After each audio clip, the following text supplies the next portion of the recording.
Assalamu alaikum wa rahmatullahi wa barakatuh. Imaginez un monde qui vacille sous le poids de l'injustice, où l'incertitude et le chaos envahissent chaque aspect de la vie humaine. Pourtant, au milieu de cette obscurité, un espoir émerge, un guide promis, désigné par Allah pour restaurer la justice et ramener la lumière dans les cœurs des croyants. Ce guide, c'est le Mahdi. Dans cette vidéo, nous allons plonger au cœur des prophéties islamiques et explorer les signes avant-coureurs de l'arrivée du Mahdi.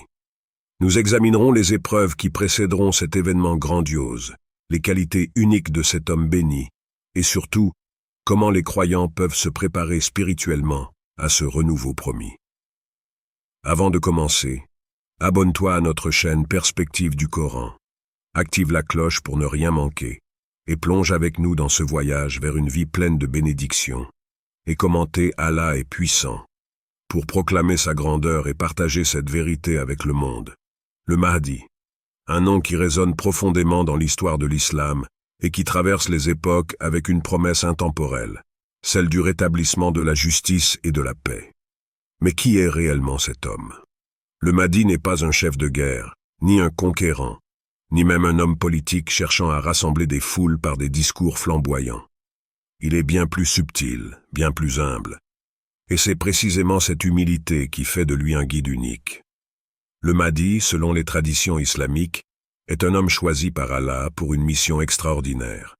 Rétablir la justice dans un monde en proie à l'injustice et au chaos.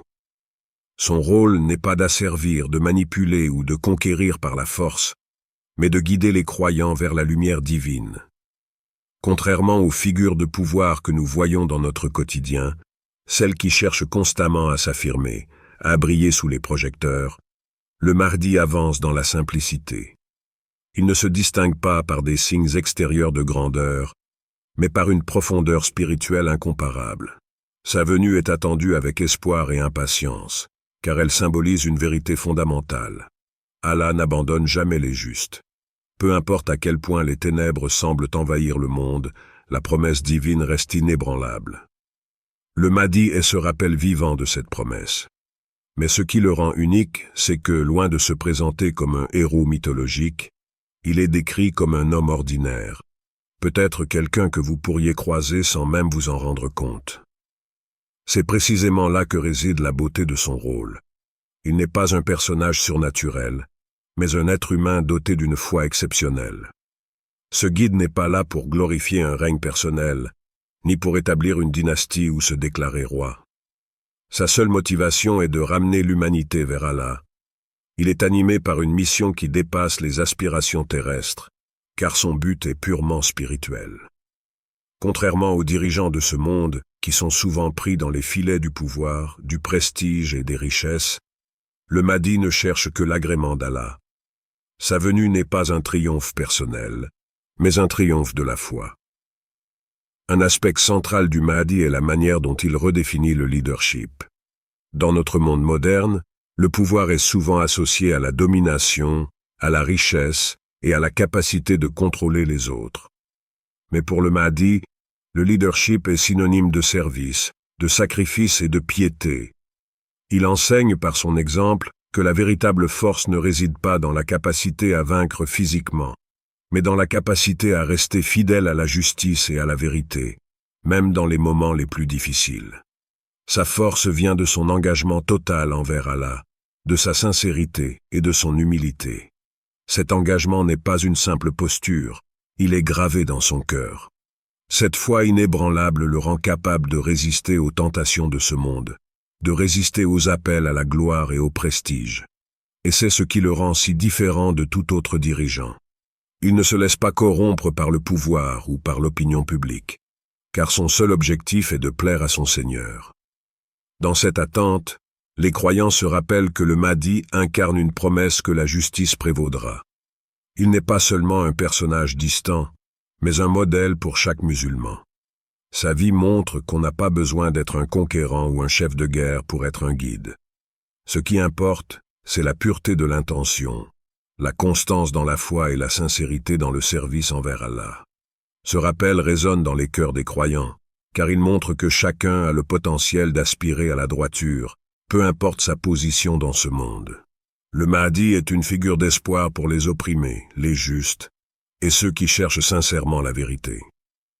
Il incarne la réponse à des prières silencieuses, celles qui appellent à la justice, dans un monde où l'injustice semble régner. Son arrivée n'est pas seulement un moment de soulagement pour les croyants, mais un tournant pour toute l'humanité, un retour vers les valeurs fondamentales que l'islam prône. La paix, la justice, l'égalité. Et ainsi l'attente du Mahdi n'est pas seulement un espoir pour un futur lointain. C'est un rappel constant que, même au milieu des épreuves et des injustices, Allah veille toujours sur ceux qui gardent foi en lui. Cette attente pousse les croyants à renforcer leur propre foi, à se préparer spirituellement à ce moment, car la justice d'Allah viendra toujours, d'une manière ou d'une autre.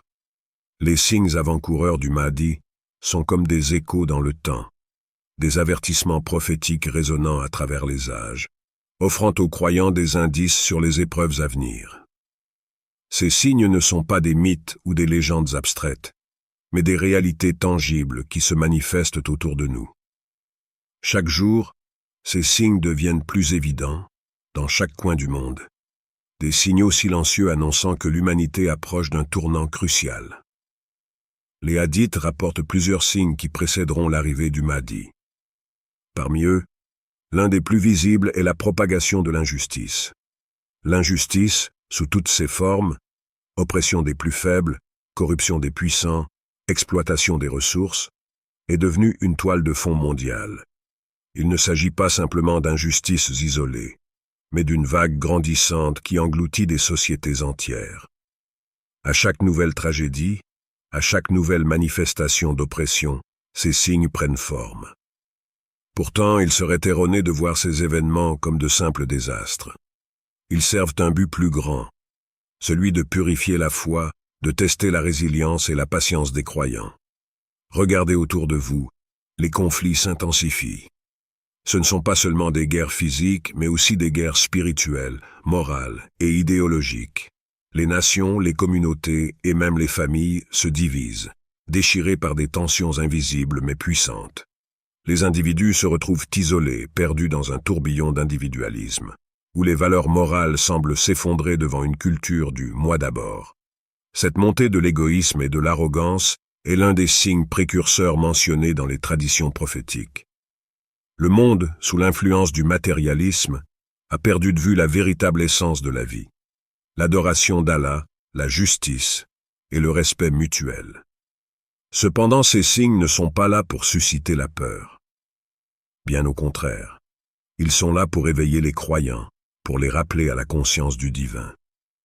En réalité, ces tribulations sont des tests. Allah, dans sa sagesse infinie, ne laisse jamais les croyants sans épreuve. Il teste leur foi pour les fortifier, pour purifier leur cœur.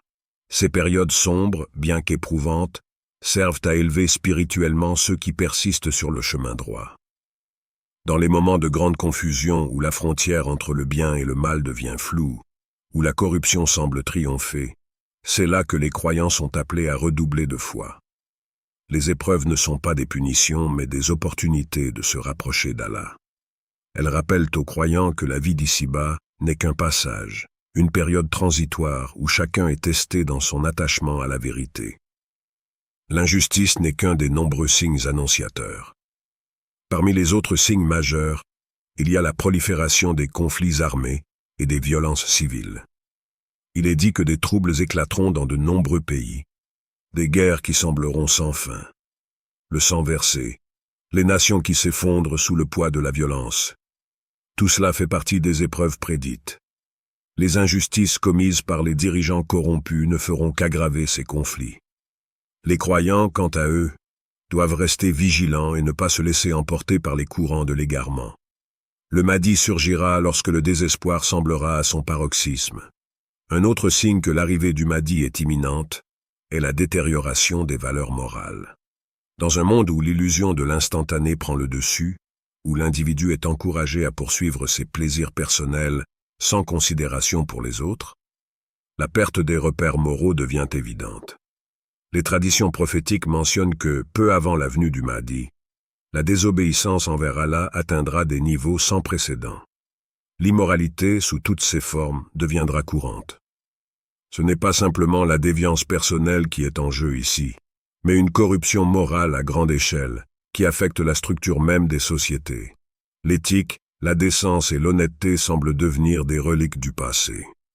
Pourtant, au milieu de cette déchéance morale, le croyant est appelé à tenir bon. C'est dans ces moments où la foi est testée que la lumière de la vérité brille le plus intensément. Allah n'abandonne jamais ceux qui le servent sincèrement. Chaque épreuve est une opportunité pour prouver sa loyauté envers lui. Et ce rappel réconforte les croyants.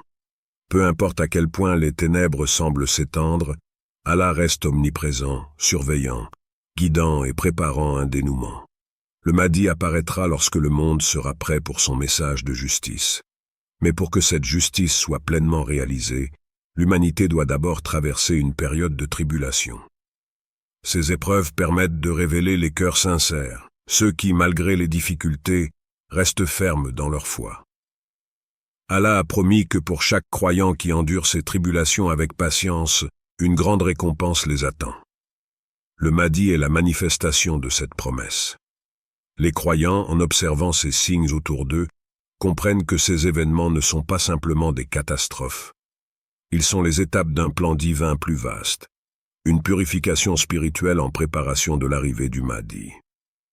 La perte des valeurs, la montée de l'injustice et la corruption mondiale ne sont que des rappels que, même dans les périodes les plus sombres, Allah veille sur les croyants.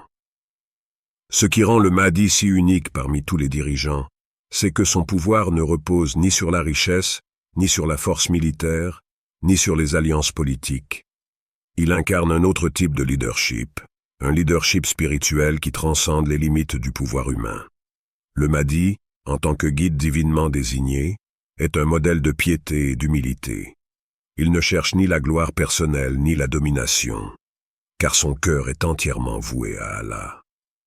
Il est un miroir des enseignements prophétiques, incarnant la justice, la paix et la compassion, des qualités qui font de lui un guide sans égal. Contrairement à tant de leaders mondains qui s'appuient sur la force brute ou la manipulation pour affirmer leur pouvoir, le Mahdi guide par l'exemple. Son humilité n'est pas un signe de faiblesse, mais une manifestation de sa connexion profonde avec Allah. C'est cette humilité qui attire les croyants vers lui, car elle contraste tellement avec la quête de pouvoir et de prestige que nous observons souvent dans le monde d'aujourd'hui. Le Mahdi est un leader qui ne cherche pas à imposer sa volonté, mais à éveiller les consciences, à rappeler aux croyants la voie de la droiture et de la foi. Son engagement envers Allah est absolu, et c'est là que réside sa véritable force. La foi du Mahdi est si profonde, si sincère, qu'elle transforme tout ce qui l'entoure. Les cœurs des croyants sont touchés non pas par des discours flamboyants ou des démonstrations de force, mais par la pureté de son intention et la clarté de son message. Le Mahdi ne cherche ni à impressionner ni à convaincre par des arguments sophistiqués. Il inspire par sa simple présence. C'est sa foi en Allah qui agit comme un phare pour les âmes perdues, un rappel que la vraie puissance réside dans la soumission totale à la volonté divine. L'une des qualités les plus frappantes du Mahdi est son rejet de la force comme moyen de gouverner. Il comprend que la véritable autorité vient de la justice et de la droiture, non de l'oppression ou de la violence. Là où tant d'autres dirigeants imposeraient leurs lois par la contrainte, le Mahdi choisit de gouverner avec miséricorde et compassion. Il rappelle à tous que l'islam est une religion fondée sur l'équité et la justice, et que la paix ne peut être instaurée que lorsque chaque être humain est traité avec dignité et respect. Le Mahdi incarne cette vérité essentielle. La force ne réside pas dans les armes ou le pouvoir politique, mais dans la foi inébranlable en Allah. Sa venue est un rappel que les croyants ne doivent jamais chercher à imposer leur foi par la force, mais à vivre de manière exemplaire, en suivant les principes islamiques avec sincérité et intégrité.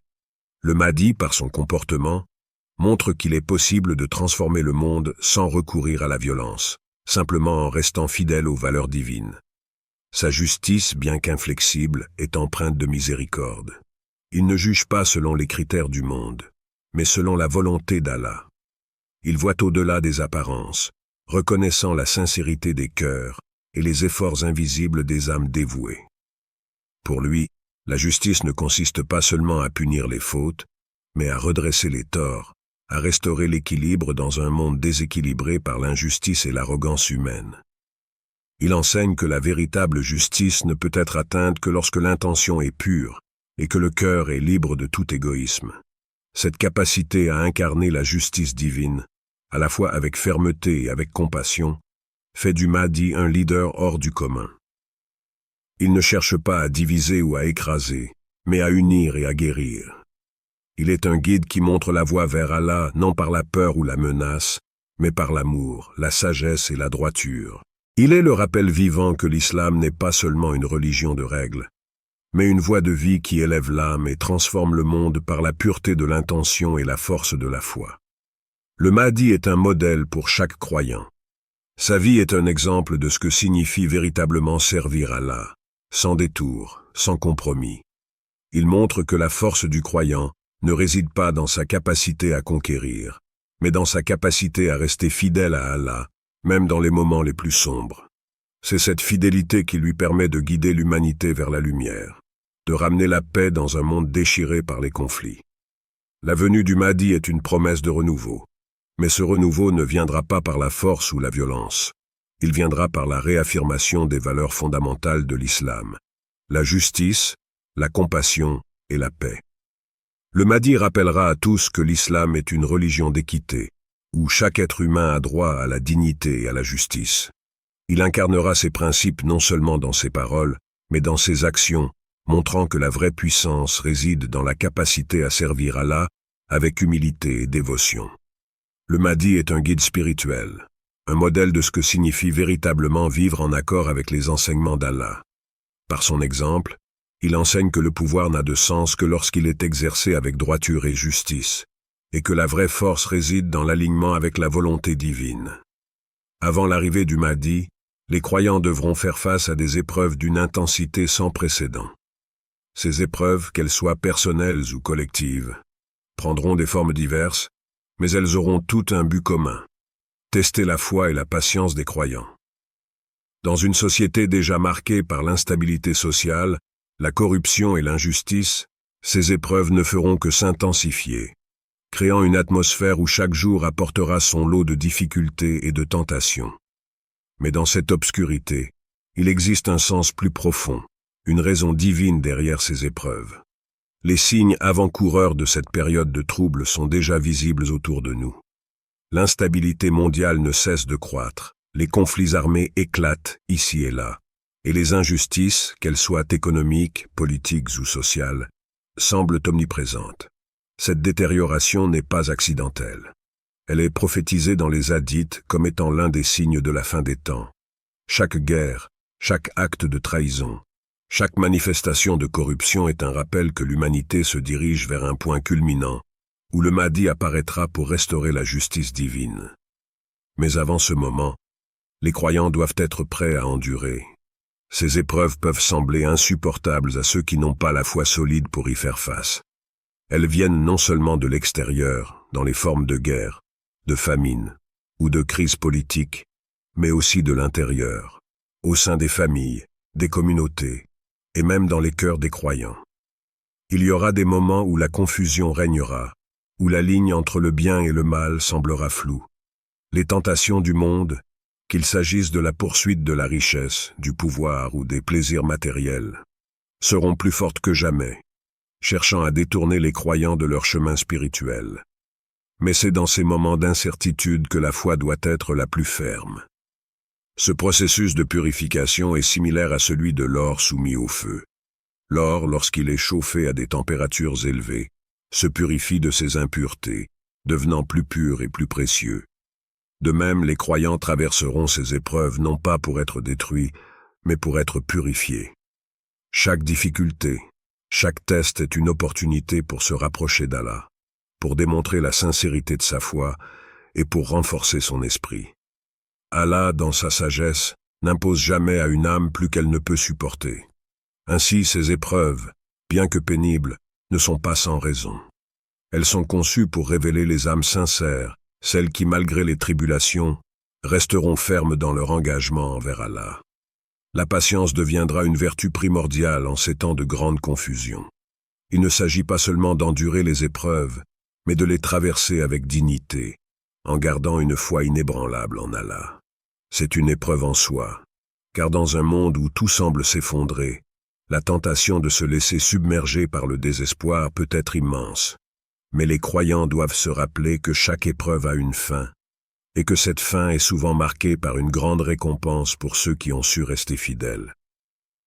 Allah promet que ceux qui persévèrent dans leur foi, malgré les épreuves, seront récompensés. Ces récompenses ne sont pas seulement dans l'au-delà, mais aussi dans cette vie, à travers une paix intérieure, une satisfaction spirituelle et une proximité accrue avec leur Seigneur. Les épreuves avant l'arrivée du Mahdi ne sont pas des calamités sans but. Elles servent de préparation, à la fois spirituelle et morale, pour que les croyants puissent accueillir ce guide divin avec des cœurs purifiés et des esprits résolus. Cette période de difficulté est une sorte de tamis qui sépare les croyants sincères des opportunistes. Ceux qui chercheront à manipuler la foi pour leurs propres intérêts ou à abandonner leurs croyances face à l'adversité seront révélés, tandis que ceux qui persévéreront malgré les épreuves se renforceront. Il est essentiel de comprendre que ces épreuves ne viennent pas pour briser les croyants, mais pour les préparer à une ère nouvelle. Elles agissent comme des catalyseurs, poussant chacun à examiner son propre cœur, à évaluer la force de sa foi et à faire les ajustements nécessaires pour rester sur le chemin droit. Chaque épreuve est une opportunité de réajuster sa vie, de revenir à Allah avec plus de sincérité et de conviction. Les hadiths nous rappellent que le Mahdi apparaîtra lorsque les croyants seront prêts, non pas en termes de richesse matérielle ou de pouvoir, mais en termes de pureté spirituelle. En plus des défis externes, il y aura également des épreuves internes. Des divisions surgiront au sein de la communauté musulmane, et ces divisions mettront à l'épreuve la cohésion et la solidarité des croyants. Ceux qui résisteront à l'appel de la division, qui resteront unis dans leur amour pour Allah et pour leurs prochains, seront ceux qui traverseront ces épreuves avec succès. Les tentations de céder à l'égoïsme, à la haine ou à la rancune seront omniprésentes. Mais les croyants devront garder à l'esprit que ces tentations ne sont que des illusions, des pièges pour tester leur résilience. Alors que les signes de la fin des temps deviennent de plus en plus évidents.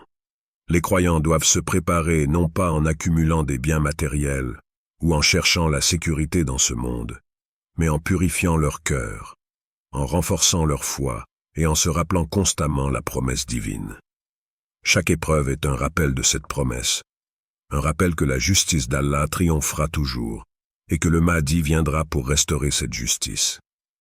Se préparer à l'arrivée du Mahdi ne se limite pas à attendre passivement l'accomplissement d'une prophétie. C'est un appel profond à l'action spirituelle, une opportunité de transformation intérieure, où chaque croyant est invité à revisiter sa relation avec Allah. La promesse du Mahdi est une source d'espoir pour les croyants, mais elle est aussi un rappel que la foi n'est pas une simple croyance, mais un engagement quotidien à vivre selon les enseignements de l'islam. Se préparer à accueillir ce guide divin, c'est entamer un processus de purification intérieure et d'action bienveillante qui permettra aux âmes sincères de reconnaître la guidance lorsqu'elle apparaîtra. Le dhikr, ou le rappel d'Allah, est l'un des moyens les plus puissants pour commencer cette préparation. Dans un monde saturé de distractions et d'illusions, le dhikr est un moyen de recentrer son cœur, de se connecter à la vérité divine et de se détacher des préoccupations mondaines. Chaque mot prononcé lors du dhikr est une purification de l'âme, un acte de soumission qui rappelle aux croyants que tout, dans ce monde et au-delà, est sous le contrôle d'Allah. Le dhikr n'est pas simplement une répétition mécanique de paroles. C'est un acte spirituel conscient, un rappel constant que la vie d'ici-bas est éphémère et que seul Allah est éternel. À travers cette pratique, le croyant affine son esprit, renforce sa foi et prépare son cœur à accueillir la lumière du Mahdi. Cependant, se préparer à l'arrivée du Mahdi ne concerne pas uniquement la dimension spirituelle intérieure. Chaque croyant est également appelé à incarner les valeurs islamiques dans ses actions quotidiennes. L'islam est une religion d'équilibre entre la foi et l'action, entre la prière et l'engagement social. accomplir des actes de bienveillance, soutenir les opprimés, faire preuve de charité et traiter les autres avec justice sont autant de moyens de se préparer à cette ère de renouveau. Chaque geste, aussi petit soit-il, est une contribution à cet effort collectif pour restaurer les valeurs divines dans un monde en perte de repères. Lorsque le Mahdi apparaîtra, ce ne sont pas seulement ceux qui auront prié qui seront prêts à le suivre, mais aussi ceux qui auront agi avec droiture et bonté.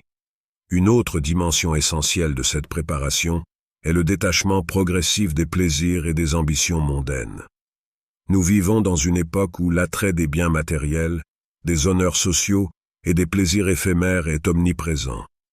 Il est facile de se laisser emporter par cette course effrénée pour obtenir plus de richesses, plus de pouvoir, plus de reconnaissance. Pourtant, pour accueillir le Mahdi, il est nécessaire de s'affranchir de ces désirs qui encombrent le cœur et voilent l'esprit. Ce n'est pas un appel à renoncer à la vie, mais à réévaluer ce qui est vraiment important. Les plaisirs mondains peuvent offrir un réconfort temporaire, mais ils ne préparent pas l'âme à la rencontre avec Allah. La préparation consiste donc à se détacher des distractions matérielles et à se concentrer sur les valeurs éternelles que l'islam enseigne. Dans ce processus de purification intérieure, il est essentiel de cultiver la sincérité. Toute action, qu'elle soit grande ou petite, doit être accomplie avec une intention pure, uniquement pour l'agrément d'Allah. Le Mahdi ne viendra pas pour ceux qui ont accumulé des richesses matérielles ou du pouvoir politique, mais pour ceux dont le cœur est pur, dont l'intention est sincère, et dont l'âme est orientée vers Allah. Chaque croyant doit donc se poser cette question fondamentale. Suis-je prêt à recevoir la guidance du Mahdi? Suis-je prêt à transformer ma vie pour mieux refléter les valeurs divines? Cette introspection est nécessaire pour préparer son cœur à l'accueil de ce moment spirituel monumental. La patience est également une vertu essentielle dans cette préparation. Attendre l'arrivée du Mahdi peut sembler long, surtout lorsque l'injustice et la corruption se multiplient autour de nous. Mais cette attente n'est pas passive. Elle est une période de transformation active, où chaque croyant est invité à se purifier, à renforcer sa foi et à s'engager dans des actes de bonté. Cette patience, loin d'être une résignation, est une arme puissante contre le désespoir et la tentation. Elle enseigne que chaque épreuve est un test de foi, une opportunité d'évoluer spirituellement. Les croyants qui réussissent à maintenir leur patience dans les moments de difficulté seront ceux qui pourront accueillir le Mahdi avec un cœur apaisé et un esprit clair. Cette préparation n'est pas individuelle. Elle est également collective. La communauté musulmane est appelée à renforcer ses liens, à se soutenir mutuellement et à œuvrer ensemble pour rétablir les valeurs de justice, de paix et de compassion. Chaque croyant a un rôle à jouer dans cette préparation, qu'il s'agisse d'enseigner les jeunes, d'aider les nécessiteux ou de prêcher la vérité. La force de la communauté réside dans son unité, et cette unité sera essentielle pour accueillir le Mahdi. Les divisions internes, les querelles et les conflits doivent être résolus, car c'est dans une communauté soudée que la guidance divine trouvera un terreau fertile pour s'épanouir. Ainsi, se préparer à l'arrivée du Mahdi, c'est bien plus qu'attendre un événement spirituel futur. C'est un processus actif qui implique la purification du cœur, le détachement des plaisirs éphémères et l'incarnation des valeurs islamiques dans chaque aspect de la vie. C'est une période de transformation personnelle et collective, où chaque croyant est invité à réfléchir profondément à sa relation avec Allah et à la manière dont il peut mieux incarner les enseignements de l'islam. Le Mahdi viendra pour ceux qui sont prêts, et cette préparation commence dès maintenant, dans chaque prière, chaque acte de bonté et chaque intention sincère. L'arrivée du Mahdi est un événement attendu avec impatience par la communauté musulmane. Cependant, cette attente n'est pas passive. Elle exige une préparation spirituelle active, une purification intérieure et un engagement constant à incarner les valeurs de l'islam. Le Mahdi viendra pour restaurer la justice, mais il appartient à chaque croyant de se préparer à ce moment, de fortifier sa foi et de maintenir l'espoir qu'Allah ne laissera jamais les justes sans soutien. La promesse divine est claire, la lumière triomphera toujours des ténèbres, et le Mahdi sera l'incarnation de cette lumière. Partage ta réponse dans les commentaires et n'oublie pas de liker et de t'abonner à notre chaîne Perspective du Coran. Qu'Allah vous accorde la baraka dans chaque aspect de votre vie.